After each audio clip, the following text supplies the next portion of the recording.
আমরা আলোচনা করব ঘড়ি বা সময়। আমরা অনেকেই জানি ঘড়ি বা সময় নিয়ে অনেক সময় অ্যাপটিটিউড টেস্টে বিভিন্ন ধরনের প্রশ্ন করা হয়ে থাকে।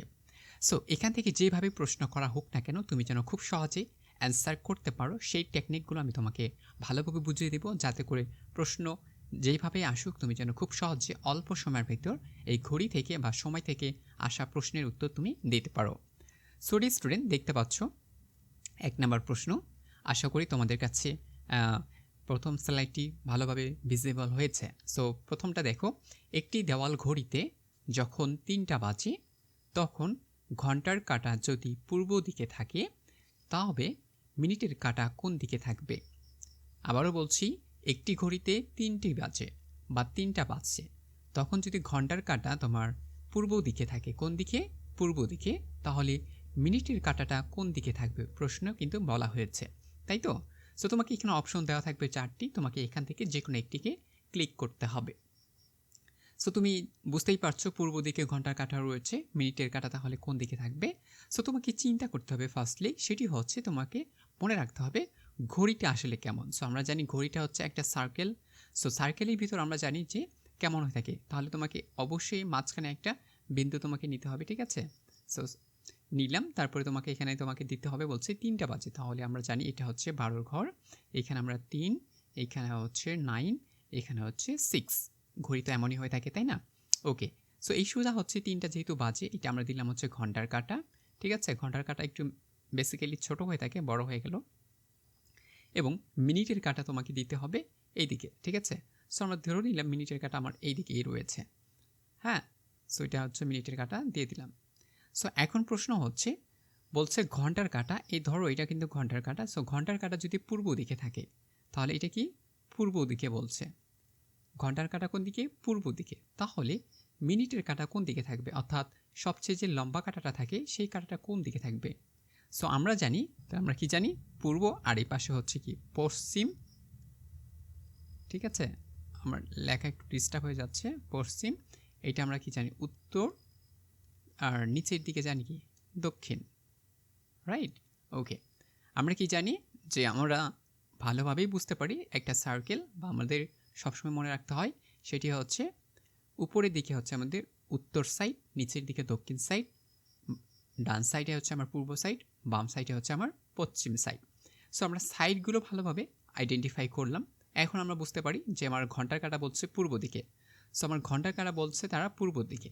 হ্যাঁ, তাহলে তোমার মিনিটের কাঁটা কোন দিকে থাকবে? দেখো আবার বলছি, একটি দেওয়ালের ঘড়িতে 3টা বাজে, যখন ঘন্টার কাঁটা পূর্ব দিকে থাকে তখন মিনিটের কাঁটা কোন দিকে থাকবে? হ্যাঁ, তাহলে দেখো এটা আমার মিনিট আর এটা হচ্ছে আমার ঘন্টা। তাহলে দেখো তোমার উত্তর এখন কোনটা হবে? তুমি দেখতেই পাচ্ছ তোমার ঘন্টার কাঁটা পূর্ব দিক, তাহলে তোমার মিনিটের যদি এইটা হয়ে থাকে তাহলে তো মিনিটের কাঁটা কোন দিকে রয়েছে? তাহলে তুমি দেখো, ভালো করে দেখো, মিনিটের কাঁটা কিন্তু উত্তরের দিকে রয়েছে। সো আমার এখান থেকে অ্যান্সার হবে খ নাম্বার, মিনিটের কাঁটা কোন দিকে রয়েছে? উত্তর দিকে রয়েছে। আশা করি তুমি খুব ভালোভাবে বুঝতে পারছো। তোমাকে আগে ভালোভাবে সার্কেলটা দেখতে হবে। তুমি যদি একটা কম্পাস দেখো, ঠিক আছে, তাহলে তুমি কিন্তু এটা বুঝতে পারবা যে এটা কোন সাইড, উত্তর দিক, পূর্ব। বেসিক্যালি এটা কিন্তু সাধারণত এরকম হয়ে থাকে। হ্যাঁ, সো আমরা এখন বুঝলাম যে পূর্ব সাইড আমাদের এইটা, যদি পশ্চিম সাইড এটা হয় তাহলে উত্তর সাইড এটা, দক্ষিণ সাইড এটা। সো ঘন্টার কাঁটা যেহেতু 3 দিক অর্থাৎ পূর্ব দিকেই রয়েছে, তাহলে মিনিটের কাঁটা কোন দিক হবে? উত্তর দিকে থাকবে, কারণ 3টা বেজে, কারণ বলা হয়েছে 3টা বাজে। সো 3টা বাজে 0 মিনিট, এখানে কিন্তু মিনিট অন্যদিকে যায় না। সো আমাদের মিনিটের কাঁটাটা কিন্তু 12টা বরাবর সেম রয়েছে, এই জন্য এটা উত্তর দিকে রয়েছে। সো এটার পরবর্তীতে আমরা আরও একটি দেখি প্রশ্ন, তাহলে আরও বিষয়টি ক্লিয়ার হবে, ঠিক আছে? ওকে স্টুডেন্ট, এবার 2 নম্বর প্রশ্নটি দেখো, তাহলে তুমি বিষয়টি আরও ক্লিয়ারভাবে বুঝতে পারবে। একটি ঘড়িতে যখন 9টা 30 মিনিট বাজে তখন ওই মিনিটের কাঁটাটি পূর্ব দিকে থাকে, তাহলে ঘন্টার কাঁটা তোমার কোন দিকে থাকবে? এবার বলছে ঘড়িতে 9টা 30 বাজে, মিনিটের কাঁটা বলছে পূর্ব দিকে আছে, তাহলে ঘন্টার কাঁটা কোন দিকে থাকবে? তাহলে আমরা একটি ঘড়ি আট করে নিই আগে প্রথমত, ঠিক আছে? সো আমরা ঘড়িটা আট করে নিলাম। এবার 9টা বাজে, সো আমরা 9টা দিই, তারপর হচ্ছে 3, এইদিকে হচ্ছে 12, আর এদিকে হচ্ছে 6। ওকে, এখন বলছে 9টা 30 বাজে। সো 9টা 30 মানে কি? এইখানে তো 9টা, তাই না? 9টা যেহেতু 30 বাজে, সরি, সো যেহেতু 9টা তোমার কি বাজে? 30 বাজে, তার মানে সে কি করেছে? এখান থেকে আর সোজাসুজি থাকছে না। সো মেনলি কিন্তু এখানে থাকার কথা ছিল, ঠিক আছে? কিন্তু যেহেতু 9:30 বাজে তার মানে সে কী করেছে, আধা ঘন্টা পার করেছে কি মিনিটের কাঁটাটা, তাই না? তাহলে তোমার এই ঘন্টার কাঁটাটা অবশ্যই এইদিকে চলে যাওয়ার কথা কি না, অবশ্যই একটু পার হওয়ার কথা। সো তুমি দেখতেই পাচ্ছ তোমার ঘন্টার কাঁটা কিন্তু এইদিকে একটু পার হয়ে গেছে, ঠিক আছে? সো এটা কিন্তু এখন তোমার এটা ঘন্টার কাঁটা। সো এই জন্য বলছে 9:30 বাজে, তাহলে আমার বেসিক্যালি ঘন্টার কাঁটা এইদিকে হওয়ার কথা এবং 30 যেহেতু হাফ এইদিকে পার হয়েছে, ঠিক আছে? সো এখন যেখানে থাকার কথা ছিল এইখানে, কিন্তু পার হয়ে গেছে আমার এইখানে। এখন 30 বাজতেছে, কারণ মিনিটের কাঁটা কোথায় রয়েছে, পূর্ব দিক। তাহলে এখানে তোমাকে এখন পূর্ব ধরে নিতে হবে, কিন্তু আমরা বেসিক্যালি জানি এই সাইডটা কি ছিল, পূর্ব সাইড, আর এই সাইডটা কি ছিল, পশ্চিম সাইড। এই সাইডটা ছিল উত্তর সাইড, আর এই সাইডটা ছিল হচ্ছে কি দক্ষিণ সাইড। কিন্তু তোমাকে প্রশ্ন বলে দিয়েছে মিনিটের কাঁটা চা আছে কোন দিকে, পূর্ব সাইড। তাহলে তোমাকে এই সাইডটাকেই বলতে হবে পূর্ব সাইড। তাহলে এইটা যদি পূর্ব হয় তাহলে আমরা অবশ্যই এটা কেমন সাইড দেবো, এটা যদি পূর্ব হয় তাহলে আমরা এটা অবশ্যই পশ্চিম সাইড দেবো। উপরেরটা এখন কী হয়ে যাবে, পশ্চিম, ঠিক আছে? আচ্ছা, লেখার কেন ডিস্টার্ব হচ্ছে আজকে। সো পশ্চিম সাইড। সো ওইটা যদি পশ্চিম সাইড হয় তাহলে আমার এই সাইডটা কী হবে, এই সাইডটা অবশ্যই উত্তর সাইড, ঠিক আছে? আর এটা হয়ে যাবে তখন দক্ষিণ সাইড, ঠিক আছে? সো আশা করি তুমি বুঝতে পারছো। মানে প্রশ্ন যেহেতু তোমাকে পূর্ব সাইড বলেই দিয়েছে মিনিটের কাঁটাটা, তাহলে তুমি এই সাইডটাকে পূর্ব ধরবা, পূর্ব ধরে তোমাকে অ্যান্সার করতে হবে। ওইটা হচ্ছে তোমার পশ্চিম, এইদিকে তাহলে তোমার উত্তর, আর এই সাইডটা হয়ে যাচ্ছে তখন কি দক্ষিণ সাইড। সো তাহলে এইদিকে যদি দক্ষিণ হয় তাহলে আমাদের ঘন্টির কাঁটা তাহলে হচ্ছে দক্ষিণ পূর্ব, ঠিক কি না? তাহলে আমার এইটার উত্তরটা হচ্ছে এখন কি দক্ষিণ, আর এখানে ছিল কি পশ্চিম, তাহলে দক্ষিণ পশ্চিম। এটা হচ্ছে খ নম্বর অ্যান্সার। আশা করি তুমি বুঝতে পারছো, ঠিক আছে? তাহলে দেখো তোমাকে ডিয়ার স্টুডেন্ট আবারও বলছি ক্লিয়ার করে, একটা ঘড়ি রয়েছে। আমরা জানি সাধারণত এদিকে কি হয়, উত্তর সাইড হয়, এইদিকে হচ্ছে তোমার দক্ষিণ সাইড হয়, ঠিক আছে? আর এদিকে পূর্ব হয়, আর এদিকে হচ্ছে পশ্চিম হয়। এটা কিন্তু সাধারণত হয়ে থাকে। বাট কিন্তু প্রশ্নে এখন বলছে যে তোমার মিনিটের কাঁটা যেহেতু এদিকে রয়েছে, তখন এটা দক্ষিণ সাইড না হয়ে গেছে কি পূর্ব সাইড, অর্থাৎ নাম চেঞ্জ হয়ে গিয়েছে। সেটি পূর্ব সাইড হয়ে গেল, তাহলে পূর্বের বিপরীত কী হবে, অবশ্যই তোমার পশ্চিম। তাহলে তোমার পূর্ব সাইডটা কী হয়ে গেলো, পরিবর্তন হয়ে গেল। পরিবর্তন হওয়ার কারণে আমাদের নামগুলো পরিবর্তন হয়ে গেল। যেহেতু প্রশ্ন আমাদের যে সাইডটা যেদিকে বলবে আমাকে তখন ওই সাইডটা ওইদিকে ধরে নিতে হবে। কিন্তু যদি প্রশ্নে সঠিকভাবেই বলে থাকে যে রাউন্ড, তাহলে আমরা রাইট সাইড পরে নিচে এইভাবে একদম যেটা সঠিক সেটা আমরা দিয়ে কাজটা করব, তাহলে আমাদের হয়ে যাবে। সো এখানে তোমাকে অবশ্যই উত্তর করতে হবে দক্ষিণ এবং পশ্চিম। আশা করি বুঝতে পারছো। সো আরও একটি প্রশ্ন দেখি, তাহলে বিষয়টা আরও ক্লিয়ার হবে। এবার দেখো এটা কিন্তু আরেক ধরনের প্রশ্ন, ঠিক আছে?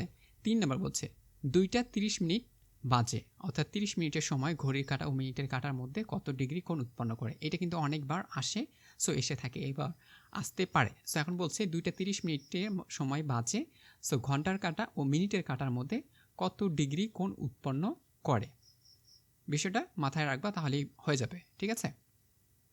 সো ঘন্টার কাঁটা আর মিনিটের কথা যখনই বলবে, আবার বলছি ঘন্টার কথা আর মিনিটের কথা যখনই বলবে তখন তোমার মাথায় অবশ্যই থাকতে হবে সেই বিষয়টা হচ্ছে কি 60 মিনিট আর হচ্ছে 11, ঠিক আছে? এই দুটো জিনিস তুমি যদি মাথায় রাখতে পারো তাহলে তুমি কিন্তু এটা ক্যালকুলেশন করতে পারবা, কোনো সমস্যা হবে না, ঠিক আছে?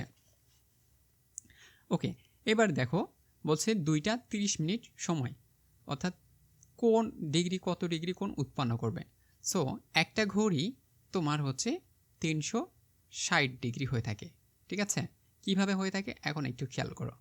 আমরা জানি কি সমকোণ কত 90 ডিগ্রি, তাহলে এই পাশেও কত 90 ডিগ্রি, তাহলে এই পাশে যদি 90 এই পাশে 90, তাই না? আবার এইটা যদি নিচের দিকে আসে এইদিকেও 90, আবার এদিকেও 90, তাহলে 90 90 কত হচ্ছে, এখানে 90 এখানে 90 এখানে 90, অর্থাৎ তোমার 360 ডিগ্রি হচ্ছে। সো একটা ঘড়ি মোট ডিগ্রি হচ্ছে কত, 360 ডিগ্রি। সো আমরা নিলাম 360 ডিগ্রি। এখন বলছে 2:30 বাজে, সো এখানে 12, এখানে হচ্ছে 3, এখানে 6, এখানে হচ্ছে 9, ঠিক আছে? এখন বলছে 2:30 বাজে, সো এখানে দুইটা ধরো এই যে এখানে, এখন তোমার এখান থেকে আসলো 30 বাজে, তো এটা মিনিটের কাঁটা আর এটা হচ্ছে ঘন্টার কাঁটা। সো 2:30 বাজে মানে কি দুইটার মাঝামাঝি চলে আসছে, তাহলে আমরা এখানে দিলাম, ঠিক আছে? এখন বলছে কত ডিগ্রি কোণ উৎপন্ন করে। সো ডিয়ার স্টুডেন্ট মনে রাখো এখানে কিন্তু 5 করে, আমরা জানি যে দেওয়াল ঘড়ি যে 5 করে কিন্তু ঘরগুলো আগায়, 5 10 এরকম করে। তাহলে এটা যদি 1 হয় তাহলে মানে এখানে কত আছে 5, এখানে 10, এখানে হচ্ছে কি 15, তারপরে এখানে 4, 20, এখানে হতো কি 25, এখানে হচ্ছে কি 30, তারপরে 35, এখানে 40, 50, 55, 60। সো প্রত্যেকটা এই যে 12 থেকে 1-এ আসতে এখানে কতগুলো ডিগ্রি উৎপন্ন হয়েছে, এখান থেকে এখানে কতগুলো ডিগ্রি উৎপন্ন হয়েছে, এখান থেকে কতগুলো ডিগ্রি উৎপন্ন হয়েছে, তোমাকে এখন কিন্তু সেটা বের করতে হবে। সো আমরা জানি একটা ঘড়ির অল টোটাল ডিগ্রি হচ্ছে 360, কিন্তু এখানে ঘড়ির কত আওয়ার রয়েছে 12 আওয়ার রয়েছে। সো আমরা 12 দিয়ে ভাগ করব, তাহলে আমরা জানি যে 3 12 কত হয় 36। সো একটা করে জায়গা এখান থেকে জায়গা আসতে তোমার কত ডিগ্রি কোণ উৎপন্ন হয় 30 ডিগ্রি করে উৎপন্ন হচ্ছে, ঠিক আছে। তার মানে একটা জায়গায় তোমার আসতে কত ডিগ্রি উৎপন্ন হচ্ছে 30 ডিগ্রি করে উৎপন্ন হচ্ছে। তাহলে বলছে ঘন্টার কাঁটা ও মিনিটের কাঁটার মধ্যে কত ডিগ্রি উৎপন্ন হবে কোণ। তাহলে এই যে এখান থেকে তুমি দেখতে পাচ্ছ এইখান থেকে এতটুকু জায়গায় আসতে কত ডিগ্রি কোণ উৎপন্ন হয়েছে, এখান থেকে এতটুকু জায়গায় আসতে তোমার কত ডিগ্রি কোণ উৎপন্ন হয়েছে সেইটা তোমাকে বের করতে হবে। সো এইটা শর্টকাট ট্রিক্সটা হচ্ছে আমরা কিন্তু হিসাব করেও বের করতে পারি, বাট আমরা শিখবো হচ্ছে শর্ট ট্রিক্স করে। সো যেহেতু ঘন্টা এবং মিনিট একসাথেই বলেছে, এই জন্য আমরা একটা নিয়ম আছে সেই নিয়মটা ফলো করব। সেই নিয়মটা হচ্ছে তুমি একটু জাস্ট মনে রাখবা, তাহলেই হবে। ঘন্টা যেটা হবে, ঘন্টাকে তুমি কি করবা, যেহেতু আমার এখানে বলছে 2 ঘন্টা অর্থাৎ 2টা বাজে, তাহলে 2 গুণন হচ্ছে কত 60। ঘন্টাকে 60 দিয়ে গুণ করব, ঠিক আছে। ঘন্টাকে আমরা কি করব 60 দিয়ে গুণ করব, এবং যেটা মিনিট থাকবে সেটাকে আমরা 11 দিয়ে কী করব গুণ করব, ঠিক আছে।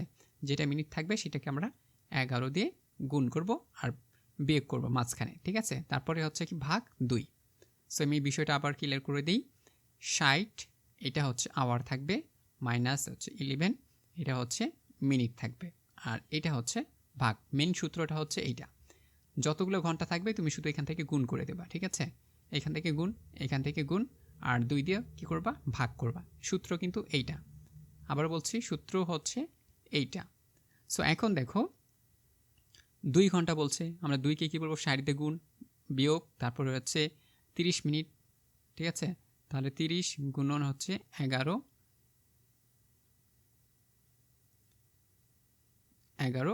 ভাগ হচ্ছে কত 2, ঠিক আছে। সো এখন তোমাকে এখানে কী করতে 60 দুগুণা হচ্ছে কত 120, তারপরে 3 30 কত হয়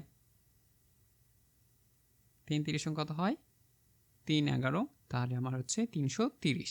এখান থেকে আমাকে ভাগ করতে হবে 2 দিয়ে। সো আমরা আগে বিয়োগ করি, তাহলে আমার আসতেছে কত 330 থেকে আমি যদি 120 বাদ দিই তাহলে 0, এখানে থাকে কত 1, এখানে থাকে হচ্ছে 210। 210কে আমি যদি 2 দ্বারা ভাগ করি তাহলে কত থাকবে। সো আমরা 210কে ভাগ করি 210, 2 দিয়ে কী করতে হবে ভাগ করতে হবে। সো আমি কি জানি 10 দুগুণা হচ্ছে কত 20। সো আমরা 20 দিলাম, হাতে থাকে 1, এখানে 0 আসলো। 5 দুগুণা কত হয় 10, ঠিক আছে। সো আমরা এখানে ক্রস, তাহলে আমার হচ্ছে কি 105। সো তোমার রাইট অ্যান্সারটা হবে 105 ডিগ্রি কোণ উৎপন্ন করে।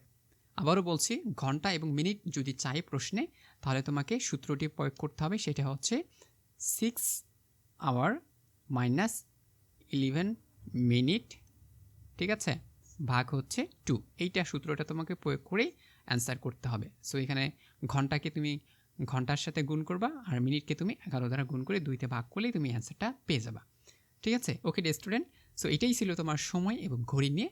আর বিস্তারিত তুমি যদি আরও জানতে চাও তাহলে তোমাকে অবশ্যই পিডিএফটা কালেক্ট করতে হবে। তুমি পিডিএফটা কালেক্ট করো, তাহলে তুমি আরও বিস্তারিতভাবে জানতে পারবে, কারণ ওখানে আমরা এক্সারসাইজ করেছি অনেকগুলো করে। আমি জাস্ট এখানে তোমাদের জাস্ট একটা করে ডেমো দিচ্ছি, ঠিক আছে। ওকে, এবার দেখো আরেকটা যদি দেখি প্রশ্ন, এটা দেখো, এটা কিন্তু আরেক ধরনের প্রশ্ন। আয়নায় দেখা গেল ঘড়িতে 9টা 30 মিনিট বাজে, প্রকৃতপক্ষে সময় কত।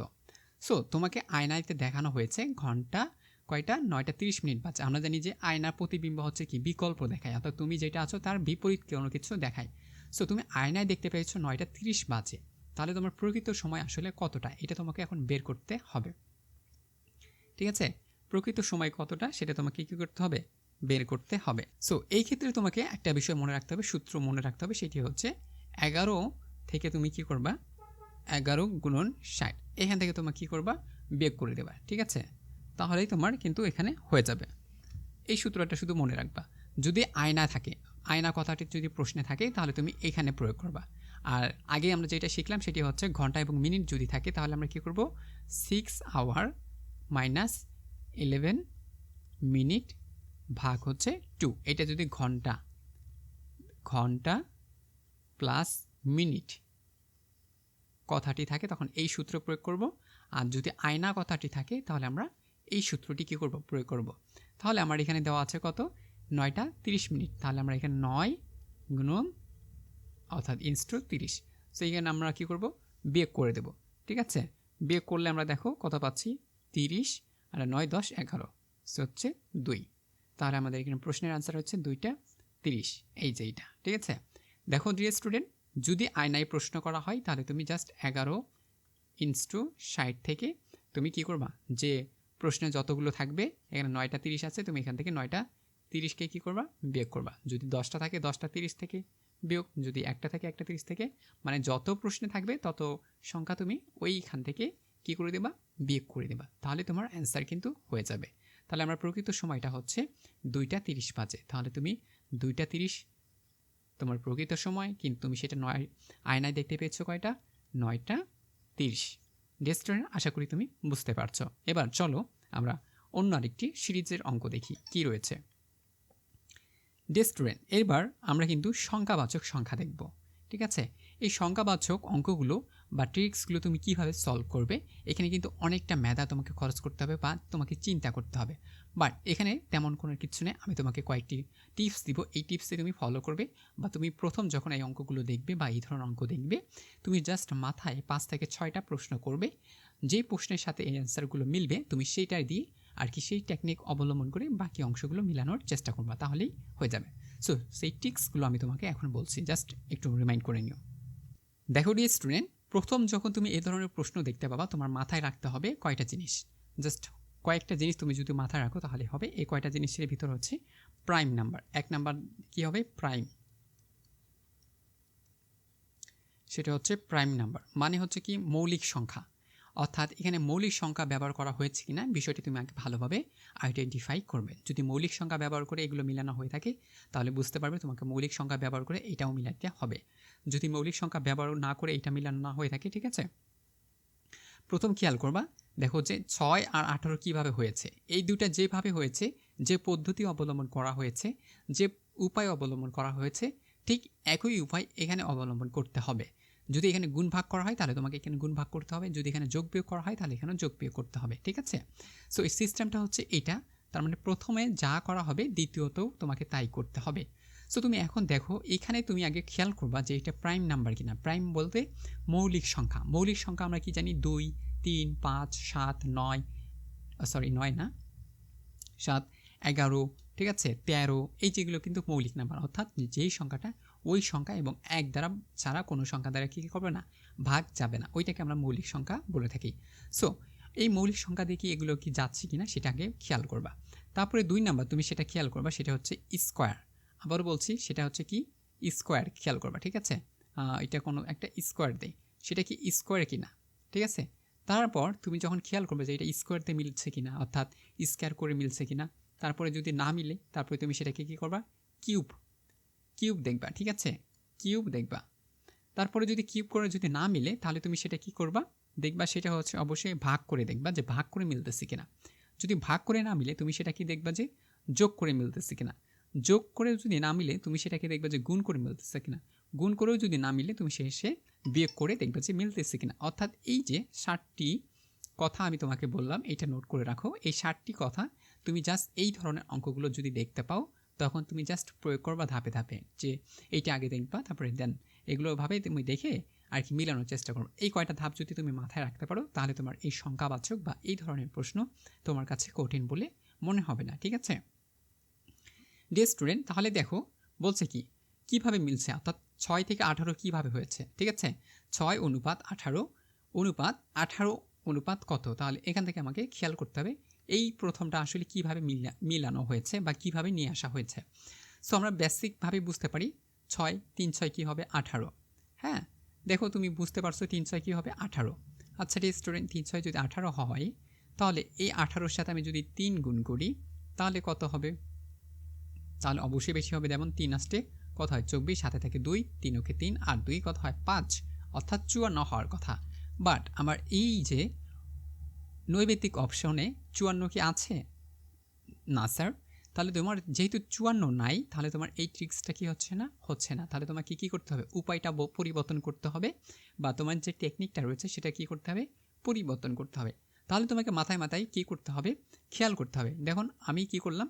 সেটা গুণ করলাম, গুণ করেও কিন্তু আমার মিলল না। তাহলে আমাকে কি করতে হবে? একটু স্কোয়ার করে দেখি যে স্কোয়ার করে মিলে কিনা বিষয়টা। ঠিক আছে? তারপরে যদি স্কোয়ার করে না মিলে আমাকে কী করবো? কিউব করবো। কিউব করে যদি না মিললে ভাগ করবো, ভাগ করে না মিললে যোগ করবো, যোগ করে না মিললে গুণ করবো, গুণ করে না মিললে ভাগ করব। এই যে সরি, এটা বিয়োগ হবে।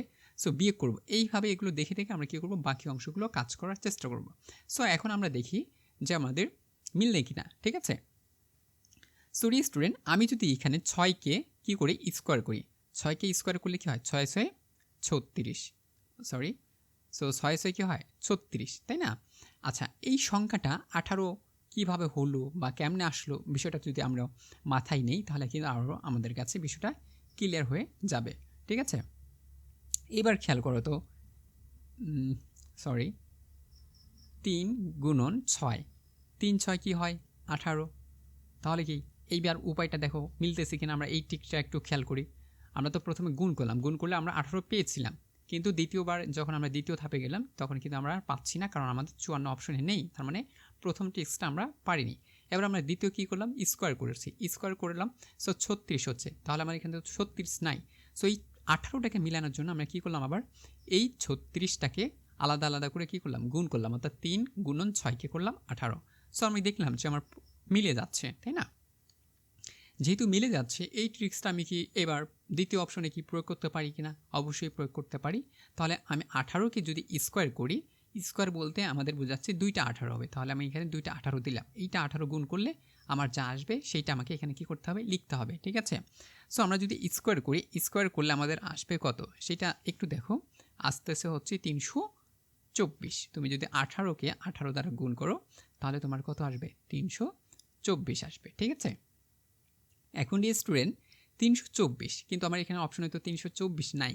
তাহলে আমরা এখানে কিন্তু আরেকটা অপশন প্রয়োগ করেছিলাম, যে এখানে কী করেছিলাম? গুণ করেছিলাম। তাহলে 324 সংখ্যাটাকে আমরাও এখানে গুণ করি। তাহলে 3 2 গুণন 4 কী করলাম? গুণ করলাম।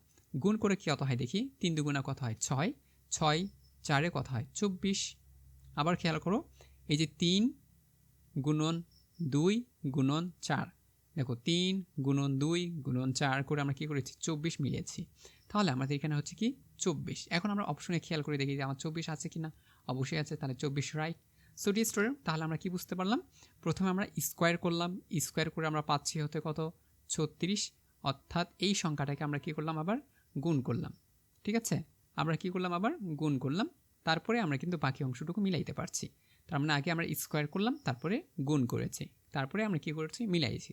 সো এই প্রয়োগটা আমরা কী করেছি? আবার দ্বিতীয়ভাবে প্রয়োগ করে দেখি, এখানেও মিলছে। তার মানে আমরা উত্তর পেয়েছি কত? 24। আশা করি তুমি প্রথম ধাপটা বুঝতে পেরেছ। আরও ক্লিয়ার হওয়ার জন্য আমরা পরবর্তী প্রশ্নটা দেখে নিই। ডিয়ার স্টুডেন্ট, এবার তুমি কিন্তু আবারও দেখতে পাচ্ছ এই ধরনের প্রশ্ন। সো তোমাকে আমি বলেছি প্রথমে তুমি আগে খেয়াল করবা কি? প্রাইম নাম্বার কিনা। ঠিক আছে? প্রাইম নাম্বার কিনা, তারপরে তুমি খেয়াল করবা স্কোয়ার করা যাচ্ছে কিনা, তারপরে খেয়াল করবা সেটা কিউব করা যাচ্ছে কিনা। ঠিক আছে? কিউব করা যাচ্ছে কিনা, তারপরে আমরা কি করব? সেটা ভাগ করা যায় কিনা। 5 নাম্বার আমরা কি করব? গুণ করা যায় কিনা। 6 নাম্বার আমরা কী করবো? যোগ। 7 নাম্বারে সেটা আমরা শেষে কী করব? বিয়োগ করব। এই যে 7টি ধাপ তুমি যদি মাথায় রাখতে পারো, তাহলে তুমি কিন্তু খুব সহজে অ্যান্সার করতে পারবে। ঠিক আছে? এখন দেখো 3 আছে, 9 মিলাইতে গেলে কি করতে হবে? আমরা সাধারণত যদি কল্পনা করি 3 গুণন 3 যদি আমরা গুণ করি, তাহলে আস্তে আস্তে কত? 9। সো আমরা সহজেই মিলাইতে পারছি কত? 9।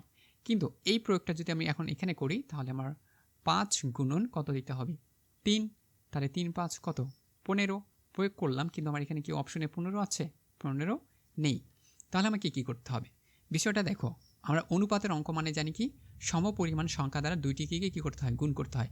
তুমি এখানে যে সংখ্যা দ্বারা এখানে গুণ করবা, ঠিক এখানেও ওই একই সংখ্যা দ্বারা তোমাকে কী করতে হবে? গুণ করতে হবে। এটাকেই বলা হচ্ছে অনুপাত। সো তোমরা অবশ্যই অনুপাতের অঙ্কগুলো করেছো, সেইটাকেই সংক্ষেপে এইভাবে তোমাকে অ্যাপটিটিউড টেস্টে দেওয়া হবে। ঠিক আছে? সো প্রথমে আমরা এই নিয়মটা ফলো করলাম। সো এটা আমার যাচ্ছে না, তার মানে এটা হচ্ছে কি? ক্রস। তারপর আমরা এখন দ্বিতীয় একটা স্টেপ নেই। তাহলে আমরা স্টেপ করব দ্বিতীয়। সো স্টেপ দ্বিতীয়তে আমরা একটু খেয়াল করি আমরা কি করতে পারি। সো আমরা চিন্তা ভাবনা করি যে আমরা যেহেতু আমরা কী করলাম, গুণ করেও আমাদের মিলছে না, তাহলে আমরা এবার কি করব, ঠিক আছে, এমন কিছু করব যাতে আমাদের মিলে। সো আচ্ছা আমরা কিছু করি, এটাকে কি করি, স্কোয়ার করি। স্কোয়ার করলে কি হচ্ছে 3 3 3 3 9, ঠিক আছে। সো আমাদের এখানে কি হচ্ছে 9। আবার 5কে যদি আমি স্কোয়ার করি তাহলে হচ্ছে কি 25। এখানে কি 25 আছে? নাই। তাহলে আমার স্টেপ দ্বিতীয়টাও কাজ করছে না। তাহলে আমার স্টেপ কত? 3 নাম্বার স্টেপ, ঠিক আছে। স্টেপ কত আমরা আবার 3 নাম্বার। তাহলে 3 আমি কি বলেছিলাম, কিউব করা যায় কিনা। দেখো এবার কিউব করি। 3কে কিউব করলে কত হয়? 3 কিউব বলতে 3টা 3কে কী করতে হবে, গুণ করতে হবে। সো 3টা 3কে গুণ করলে তোমার কত আসবে? 3টা 3কে গুণ করলে আমার আসবে কত? 27, ঠিক আছে। সো দেখো এখানে কি 27 আছে? নাই। তুমি যদি এখানে একটু চিন্তা করো বা ভাবো তাহলে কীভাবে এখানে 9কে বানানো যায় এই 27 থেকে। তাহলে তুমি খেয়াল করো 2 আর 7 যদি আমি যোগ করি তাহলে কি 27 আসে কিনা, সরি 9 আসবে কিনা। 2 আর 7 যোগ করলে কত হয়? 9। তাহলে দেখো তো এখানে আমার 9 আছে কিনা, অবশ্যই আছে, তাহলে মিলাইতে পারছি। আচ্ছা এই ট্রিক্সটা আমি এখন এইটার জন্য প্রয়োগ করে দেখি মিলাইতে পারি কিনা। ওকে, তাহলে আমরা 5কে কী করব, কিউব করলাম। 5কে কিউব করলে 5 বার, অর্থাৎ 3 বার তোমাকে 5কে কী করতে হবে, গুণ করতে হবে, তাই না। সো তুমি গুণ করে এখন কত পাচ্ছ বিষয়টা একটু খেয়াল করো। সো তুমি গুণ করে কত পাচ্ছ? 125। কত আসবে আমাদের? 125। এই যে সংখ্যাটা আসলো, এই সংখ্যাটা এখন আমাকে কি করতে হবে, ওই একই নিয়মে প্রয়োগ করতে হবে। তাহলে আমি 1 যোগ 2 যোগ 5, ঠিক আছে। তাহলে 1 2 এ কত হয় 3 আর 5 কত হয় আমাদের 8। তাহলে দেখো আমার এখানে কি করতে হচ্ছে 8 হয়ে যাচ্ছে। তাহলে আমার অ্যান্সার কি হবে? খ নাম্বার অ্যান্সার। আবারও বলছি খ নাম্বার কি হবে? অ্যান্সার হবে। তাহলে দেখো আমরা 3 ধাপে কিন্তু অঙ্কটা করতে পারলাম। কিন্তু তুমি কি ধাপে ধাপে এভাবে করবে না, তোমাকে জাস্ট মাথার ভিতরে করে নিতে হবে আসলে তুমি মিলাইতে পারছো কি না। জাস্ট তোমাকে ওইভাবে আর কি মাথার ভিতরে করে জাস্ট মিলাই দিতে হবে। আমি কিন্তু তোমাকে খুব সুন্দর করে বুঝাই যে গুণ করে হচ্ছে না, স্কোয়ার করলাম, স্কোয়ার করে হচ্ছে না, তারপর আমি কী করলাম, কিউব করলাম। এই জন্য বললাম এই যে 7টা ধাপ তুমি যদি মাথায় রাখতে পারো তাহলে তুমি কিন্তু খুব সহজে অঙ্কটা করে নিতে পারবে। ওকে, পরবর্তীতে আরেকটি প্রশ্ন দেখি। ডিয়ার স্টুডেন্ট, এবার তুমি কিন্তু আরও একটি সুন্দর প্রশ্ন দেখতে পাচ্ছ। সেম কাহিনী তোমাকে আবারও দেওয়া হয়েছে, অনুপাতের অঙ্ক। অনুপাতের অঙ্ক দেখে বুঝতে হবে তোমাকে কী করতে হবে। সো এবার আমি কিন্তু এই অপশনগুলো আর লিখে দেবো না, কয়টা ধাপ রয়েছে তুমি অবশ্যই কমেন্টে জানাবে। এখন দেখো এমন কি করলে আমাকে 6 থেকে 12 মিলাইতে হবে। সো এই জায়গায় আমি যে প্রয়োগটা করব আমাকে সেম প্রয়োগ এখানেও করতে হবে, ঠিক আছে। সো আমরা দেখি 6-এর সাথে সাধারণত গুণ করলে আমাদের কি আসে 12। ওকে, তাহলে আমরা 4-এর সাথে যদি গুণ করি 2 তাহলে কত আসবে? 4 দুগুণা 8। কিন্তু আমার অপশনে কি 8 আছে? অপশনে 8 নেই। তাহলে আমার এই প্রথম ধাপটা কি ক্রস। তাহলে আমার স্টেপ 2, তাহলে আমরা স্টেপ 2 নিয়ে যাই। স্টেপ 2 আমি কি বলেছি, স্কোয়ার। 6কে আমরা স্কোয়ার যদি করি তাহলে আসবে কত? 36। কিন্তু এখানে আছে 12। আচ্ছা 12 আছে, তাহলে আমি কি যদি এটা যোগ করি, যোগ করলে কত হয়? 3 6 কত হয়? 9 হচ্ছে। এখানে কিন্তু 9 নাই, তাই না। সো এখানে কিন্তু 9 নাই। তাহলে আমার এখানে কিন্তু ওই প্রয়োগটাও হচ্ছে না। তাহলে আমরা আরও কি করতে পারি, কি করব এখন চিন্তা করো। তাহলে এইটাও হচ্ছে না, তাহলে আমার স্কোয়ারও কিন্তু বাদ। ওকে, তাহলে স্টেপ আমরা কত যাব? 3। তাহলে স্টেপ আমরা 3-তে যাব। 3-তে কী বলেছিলাম? কিউব করতে হবে। ওকে, আমরা কিউব করে দেখি। 6 গুণন 6 গুণন 6, ঠিক আছে। কিউব করলে আমার কত আসবে? কিউব করলে তোমার কত আসতেছে সেটা একটু খেয়াল করো, ঠিক আছে। তাহলে কিন্তু তুমি বুঝতে পারবা। সো কিউব করলে আমার আসবে, আমরা যদি একটু কিউব করি তাহলে আমরা জানি 6 6 কত হয়? 36। আবার এই 36কে যদি 6 দ্বারা গুণ করি 6 6 কত হয়? 12। 2 হাতে থাকে 1, তাহলে 3 6 18 আর একে হচ্ছে কত? 19। আবারও বলি, 6 6 কত হয়? 36। 36-এর হচ্ছে আমাদের 6, সরি আমার হিসাবে ভুল হয়ে গেছে। ওকে, আমাদের প্রথমে আছে 36। এই 36কে আবার 6 দ্বারা গুণ করো। 6 6 কত হয়? 36। থাকে অত 3। 3 6 18 18 19 20 21, ঠিক আছে। 200 আমার কত আসতেছে? 16। সো এই যে 216 আসলো এখন আমাদের হিসাবে, দেখো 216, কিন্তু আমার এখানে আছে 12। আবার তোমাকে মাথা একটু খাটাই দেখো 212কে রূপান্তর করা যায় কি না। তাহলে দেখো 2 যোগ 1, ঠিক আছে, তারপরে হচ্ছে কত? 6। তুমি যোগ করলা, যোগ করে তুমি 12 আসতেছে না। তাহলে তুমি এটাকে কী করো, 2 গুণন 1 গুণন হচ্ছে কত 6, তাহলে 2 ওকে 2, 6 গুণা কত হয় 12। তাহলে দেখো আমি যোগ করলাম, যোগ করে কিন্তু মিলতেছিল না, এই জন্য এটা ক্রস। কিউব করলাম, কিউব করার পর আমি সেটাকে কী করলাম, গুণ করলাম। আগে আমি কী করেছি, কিউব করেছি, কিউব করার পর সেটাকে কী করেছি, গুণ করেছি, এই জন্য আমাদের 12 মিলছে। কিন্তু আমি প্রথমে ট্রিক্স করছিলাম কি, কিউব করার পর আমি সেটাকে যোগ করলাম, যোগ করে দেখলাম সেটা আর মিলতেছে না, কিন্তু আমি গুণ করলাম, গুণ করে আমি কী করতে পারছি, 12টা মিলাইতে পারছি। ওকে, এখন এই টেকনিকটা আমি 4-এর বেলায় প্রয়োগ করি, 4কে আমি মিলাইতে পারি কিনা। তাহলে দেখো 4কে আমরা কী করব, কিউব করব, ঠিক আছে, 4 4 4, ঠিক আছে। ওকে, এটাকে কিউব করলে কত হবে সেটা আমি তোমাকে অবশ্যই করে নিতে হবে। তাহলে আমরা জানি কি 4 4 হয় কত 16, 16কে আবার 4 দ্বারা কী করব, গুণ করব। 4 6 কত হয় 24, হাতে থাকে কত 2, 4 ওকে 4 5 6, এই যে আমাদের কথা হয়ে গেল 6, অর্থাৎ 64 আমরা পেয়ে গেছি। তাহলে আমরা 12 যেহেতু আমরা মিলাইতে পারছি কী করে, গুণ করে। তাহলে আমরা এবার এটাকে গুণ করে দেখি, 6 গুণন 4, 4 6 কত হয় 24, 4 6 কত 24। এই যে দেখো তোমার প্রশ্নে অপশনে কি 24 আছে, অবশ্যই আছে, তাহলে এটাই সাইন, অর্থাৎ এটাই রাইট হবে। আশা করি তুমি বুঝতে পারছো ডিয়ার স্টুডেন্ট, যে সংখ্যাবাচক শব্দগুলো বা অনুপাতের এই সিস্টেমে অঙ্কগুলো তুমি কিভাবে সলভ করবে বা সমাধান করবে, ঠিক আছে। সো তুমি যদি আরও ভালোভাবে প্র্যাকটিস করতে চাও অবশ্যই পিডিএফটা সংগ্রহ করো, ঠিক আছে। পিডিএফটা তোমাকে অবশ্যই কী করতে হবে, সংগ্রহ করতে হবে। সো পিডিএফের মূল্য হচ্ছে 150 টাকা, তোমাকে 150 টাকা পেমেন্ট করতে হবে, তাহলে তুমি অবশ্যই পিডিএফ পেয়ে যাবে। অনেকেই ইতিমধ্যে পিডিএফটা নিয়ে নিয়েছে। যদি ভিডিও ভালো লাগে অবশ্যই ফিডব্যাক জানাবে। শুধু পিডিএফ অ্যাপটিটিউড টেস্টে না, তুমি যদি বাংলাতে পিডিএফ চাও, ম্যাথে পিডিএফ চাও, ইংলিশে পিডিএফ চাও, কেমিস্ট্রি, ফিজিক্স সবগুলোর পিডিএফ অবশ্যই তোমাকে দেওয়া হবে। তোমাকে অবশ্যই একটু সময় দিতে হবে। তুমি চাও কিনা সময় অবশ্যই কমেন্টে জানাবা। তারপর তোমরা যারা পিডিএফ চাচ্ছ তোমাকে অবশ্যই এই নাম্বারে কানেক্ট করতে হবে, ঠিক আছে। 01949553920। যারা পিডিএফ চায় তারা অবশ্যই এই নাম্বারে কন্ট্যাক্ট করো, তাহলে তোমাকে অবশ্যই পিডিএফটা তারা সেন্ড করে দিবে ডিয়ার স্টুডেন্ট। আশা করি তুমি বুঝতে পারছো। ওকে, আমরা পরবর্তী প্রশ্নটা দেখি। ডিয়ার স্টুডেন্ট, এবার তুমি আরও একটি মজাদার প্রশ্ন দেখতে পাচ্ছ, সেম প্রশ্ন অনুপাতের। সো তোমাকে বলেছি যে প্রথম চিন্তা করতে হবে 60টি জিনিস। প্রথমে কি, প্রাইম নাম্বার, তারপরে স্কোয়ার, তারপরে কিউব, গুণ ভাগ, যোগ বিয়োগ, ঠিক আছে। এগুলো তোমাকে খেয়াল করতে হবে।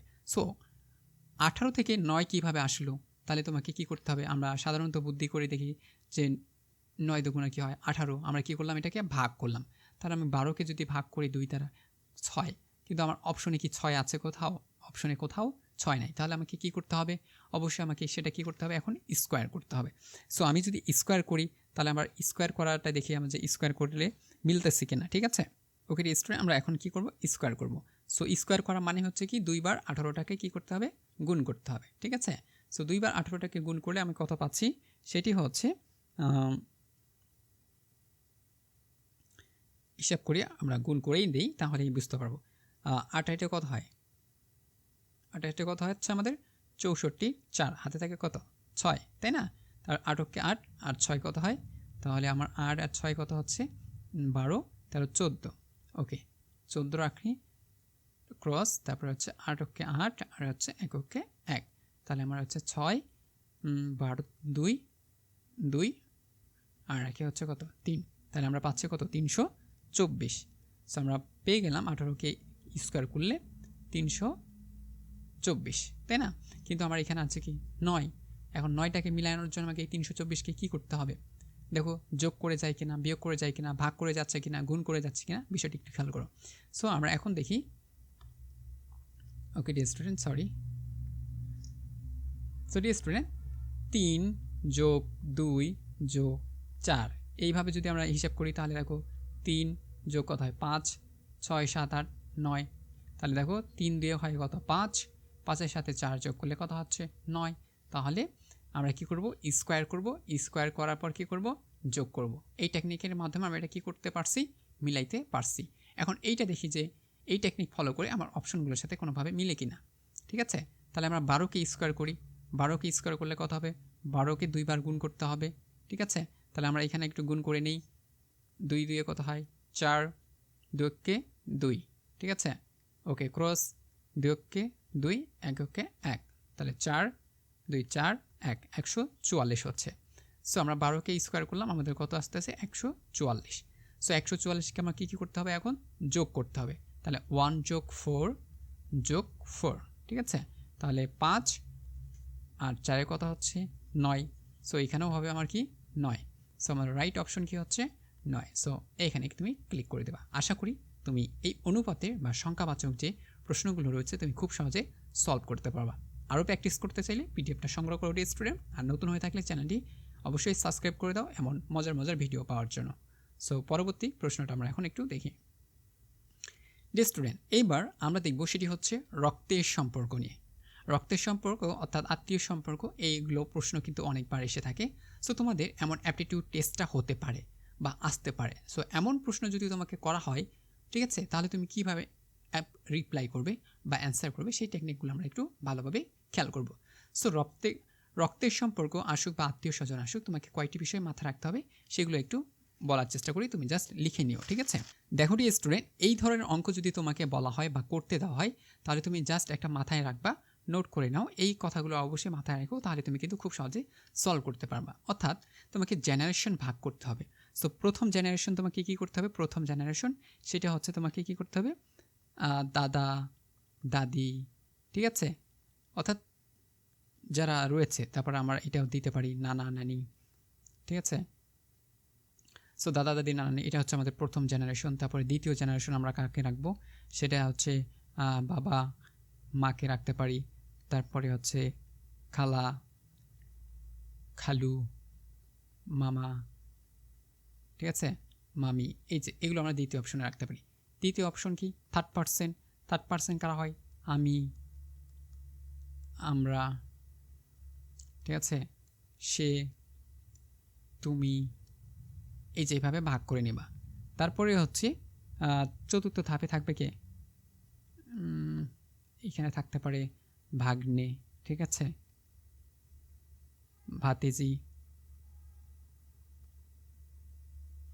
ভাতিজি, এই যে চারটা ধাপ তুমি কিন্তু ভাগ করে নেবা। এই চারটা ধাপ তুমি যদি ভাগ করে নাও, তাহলে তোমার এই ধরনের অঙ্কগুলোতে প্রবলেম হবে না। তুমি খুব সহজেই কিন্তু এই ধরনের অঙ্কগুলো সমাধান করতে পারবা। প্রথমে বলছি কি, দাদা দাদি নানা নানি বা যেগুলো হচ্ছে তোমার সবচেয়ে বড় লেভেলে, তাদেরকে অবশ্যই প্রথম ভাগে রাখবা। দ্বিতীয় ভাগে হচ্ছে বাবা মামা খালু নানা নানি, অর্থাৎ দ্বিতীয় জেনারেশন। তারপরে তৃতীয় জেনারেশন যারা আমরা হতে পারি, যেমন আমি তোমরা, এইটা চতুর্থ জেনারেশন। তারপরে তোমার নিচে যারা থাকবে মামা ভাগ, এইভাবে জেনারেশনগুলো ভাগ করবে, তাহলে তুমি অঙ্কগুলো খুব সহজেই সমাধান করতে পারবে, ঠিক আছে? ওকে স্টুডেন্ট, আমি এটা পরিষ্কার করে দিই, আশা করি তোমরা এটা উঠাইতে পারছো। ওকে, সো স্টুডেন্ট, দেখো রক্তের সম্পর্ক বা আত্মীয় সম্পর্কগুলো খুব সহজে বের করার জন্য তোমাকে এই ট্রিক্সটা খুবই ভালোভাবে আয়ত্তে করতে হবে। তুমি যদি ভালোভাবে আয়ত্তে নিয়ে আসতে পারো, তাহলে তুমি কিন্তু খুব সহজে অঙ্কগুলো করতে পারবা, ঠিক আছে? ওকে, এবার আমরা দেখি যে আসলে আমরা কিভাবে এটা করতে পারি। খেয়াল করো স্টুডেন্ট, বলছে রেহেনা বলল যে কামালের বাবা। আবার বলছি রেহেনা বলল, কে বলছে? রেহেনা বলছে। কাকে বলছে? কামালের বাবা। আর বাবা, কামালের বাবার বাবা হয় আমার বাবা। রেহানা কামালের কে? প্রশ্নটা এখন দেখো, বোন হয়, মা হয়, ফুফু হয়, দাদি হয়। এখন তোমাকে বের করতে হবে। দেখো কে বলছে? রেহানা বলল, তাহলে রেহেনা, ঠিক আছে, রেহা বললাম, তাহলে রেহানা বলল কাকে বলছে? কামালের বাবা, বাবার বাবা, তাহলে হচ্ছে এটা হচ্ছে কামাল। কামালের উপরে কে থাকবে? অবশ্যই তার বাবা থাকবে। এর বাবার উপরে কে থাকবে? অবশ্যই তার বাবা থাকবে, ঠিক আছে? আমরা এখানে দাদা দিলাম, ঠিক আছে? এই যে আমি বললাম যে জেনারেশন ভাগ করে নেবা। সো কাকে প্রশ্ন করা হয়েছে? কামাল। কামালের উপরে কে থাকবে? তার বাবা থাকবে। সো কামালের বাবার বাবা কে হবে? অবশ্যই তার কি হবে? দাদা হবে, ঠিক আছে? তাহলে তার উপর কি থাকতেছে? তার দাদা। এবার খেয়াল করো, রেহানা, রেহানা বলছে কি কামাল, কামালের বাবা। সো এই যে কামাল, কামালের বাবা, বাবার বাবা কে হয়? তার মানে দাদা, তার বাবা হচ্ছে। তাহলে এই যে দাদাটা আছে, এটা কার বাবা? রেহানার বাবা। তাহলে রেহানা কোন জেনারেশনে পড়বে? অবশ্যই তোমার এই যে দ্বিতীয় জেনারেশন বাবা, তাহলে এইখানে তোমার কে পড়তেছে? রেহানা, ঠিক আছে?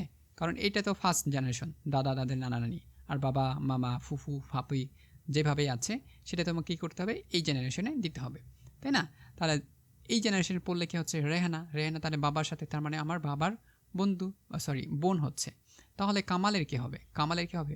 এখানে দেখো ফুপু আছে, তাহলে কামালের হচ্ছে কি ফুপু হবে। আবারও বলছি, দেখো রেহানা বলল যে কামালের বাবা, সো তুমি প্রশ্নে লেখো কামাল, কামালের বাবা। সো এক ধাপ তোমাকে কি করতে হবে? উপরে যেতে হবে, কামালের বাবা, তাহলে আমি কামালের বাবা দিলাম। ওকে, কামালের বাবা, তার বলছে কামালের বাবার বাবা, সো কামালের আবার উপরে আরেকজন কে আছে, তার বাবা, তাহলে তার বাবা দাও। এই বাবাটাকে অবশ্যই দাদা, দাদা কি না? হ্যাঁ। সো এখন দেখো রেহানা বলছে আমার বাবা, সো রেহানা হচ্ছে তার মেয়ে, এর মেয়ে, কার মেয়ে?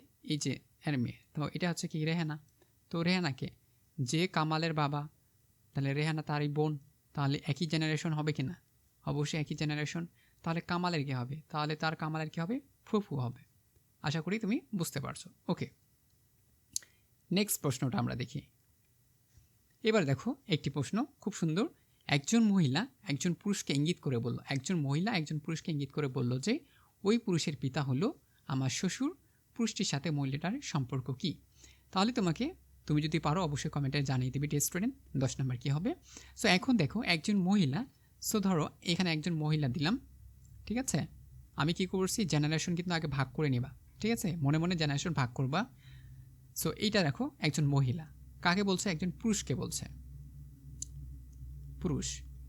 সো একজন মহিলা একজন পুরুষকে কি করে বলছে? ইঙ্গিত করে বললেন ওই যে পুরুষ, ঠিক আছে, পুরুষের পিতা, এই পুরুষের কি হবে? পিতা। তাহলে এই যে পুরুষ পিতা বলতে এক ধাপ উপরে, তাহলে পিতা দিলাম,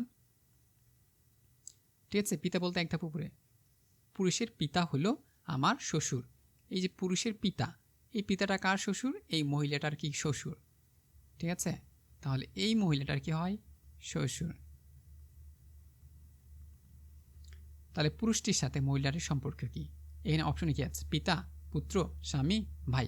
কোন অপশনটি হবে? কোন অপশনটি হবে? দেখো, পুরুষটির পিতা যদি এই পিতা হয়, অর্থাৎ পুরুষটির পিতা হচ্ছে, হ্যাঁ, আর এই পুরুষটি আবার কার শ্বশুর হচ্ছে? এই মহিলাটার। তাহলে এই পুরুষের সাথে মহিলাটার কি সম্পর্ক? পুত্র হচ্ছে? পুত্র তো হচ্ছে না। স্বামী, ভাই, পিতা, তাহলে কি হচ্ছে? অবশ্যই এটা হচ্ছে কি স্বামী অপশন হচ্ছে। আবারও দেখো, মহিলা, পুরুষ। এখন প্রশ্নটা ভালো করে পড়ো। একজন মহিলা একজন পুরুষের দিকে ইঙ্গিত করে বলল, এই যে পুরুষটাকে দেখাই দিল, ঠিক আছে, দেখিয়ে বলল যে ওই যে পুরুষটা তুমি দেখতে পাচ্ছ বা আপনি দেখতে পাচ্ছেন, ওই পুরুষের যিনি পিতা, এই পুরুষটার যিনি পিতা, তাহলে এক ধাপ উপরে কে? পিতা। এই পিতা আমরা কাকে বানাইছি? অবশ্যই যারা বাবা লেভেলের রয়েছে, বাবা, মা, ঠিক আছে, খালু, খালা, ফুফা, ফুফি, এই লেভেল অর্থাৎ জেনারেশন, ঠিক আছে? তাহলে এই যে জেনারেশনটা আমরা বানাইছি, এই বলছে এখন পিতা হলো ওই পুরুষের পিতা। তাহলে এই যে পুরুষ, পুরুষের পিতা, পিতাটা কার শ্বশুর? মহিলাটার শ্বশুর। তাহলে এই যে পিতাটা, এটা কার শ্বশুর? এই মহিলাটার শ্বশুর। তাহলে এটা যদি শ্বশুর হয় মহিলাটা, এই পিতাটা, তাহলে এই মহিলার সাথে এই পুরুষের সম্পর্ক কি? যেহেতু এইটা শ্বশুর, তাহলে অবশ্যই এটা কী হবে? স্বামী হচ্ছে। আশা করি বুঝতে পারছো। যদি না বুঝেও তাহলে পরের প্রশ্নটা দেখো, আরও ক্লিয়ার হতে পারবে।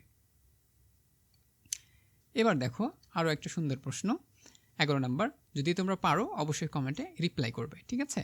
এবার দেখো, ক ও খ, গ এর সন্তান, গ ক এর পিতা কিন্তু গ এর ছেলে নয়। খ গ এর কি হয়? আবার বলছি, ক ও খ, ভালো করে বুঝো। ক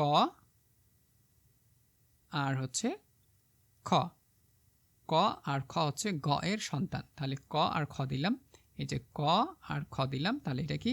গ, ঠিক আছে? তাহলে ক আর খ কার সন্তান?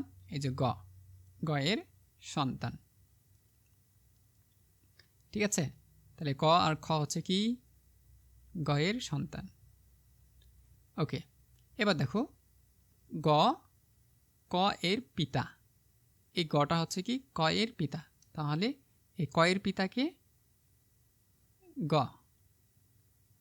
তাহলে হচ্ছে কি? পিতা, ঠিক আছে? ক হচ্ছে কি? ক এর পিতার নাম কি? গ দেখো ক এর পিতাকে গ বলছে কি গ ক এর পিতা, তাহলে ক এর পিতার নাম কি গ। কিন্তু খ গ এর ছেলে নয়, বলছে এই যে খটা রয়েছে খ কিন্তু আবার গ এর ছেলে না। দেখছো, আবারও বলি, এই যে ক আর খ কার সন্তান ছিল, গ এর সন্তান, এই জন্য দিলাম, এই যে দিলাম, এগুলো হচ্ছে কি সন্তান, তার মানে গ হচ্ছে কি পিতা। ঠিক আছে, গটা হচ্ছে কি পিতা। এখন বলছে কি প্রশ্নে ক হচ্ছে গ পিতা, তার মানে এই যে ক এর পিতাটার নাম কি গ, কিন্তু খ গ এর ছেলে নয়। ছেলে নয় মানে তার মানে সন্তান, সন্তান ঠিকই কিন্তু ছেলে না। তার মানে এই ছেলে যদি না হয়, এই কিন্তু ছেলে না, তাহলে ছেলে নয়। তাহলে খটা কি, অবশ্যই ছেলে না হলে কি হবে মেয়ে, যেহেতু এটা সন্তান ছেলে নয়। ঠিক আছে, তাহলে অবশ্যই কি এটা কি হবে মেয়ে, তাই না?